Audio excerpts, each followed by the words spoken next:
Hello বন্ধুরা, good afternoon. তো আজকে আমরা বড়লোক হয়ে গেলাম। দেখো, বড়লোকরা যে মাছ খায়, পাবদা মাছ, আজকে গরিবের ঘরে সেই পাবদা মাছ হচ্ছে। তো এই ফার্স্ট টাইম পাবদা মাছ নিয়ে এসেছে, কেমন খেতে হবে জানি না। তো চলো রান্না করে খেয়ে তারপর তোমাদেরকে জানাবো যে কেমন হয়েছে।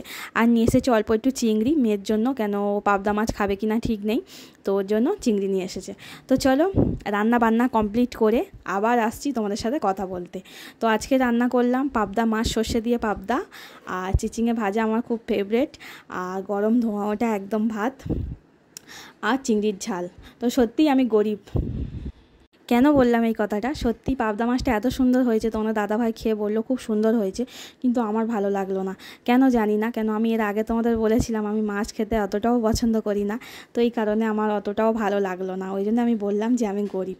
সত্যিই টেস্টটা খুব সুন্দর, কিন্তু কেন জানি না আমার ভালো লাগলো না। আর তোমাদের কেমন লাগে পাবদা মাছ খেতে অবশ্যই কমেন্ট করবে। টাটা।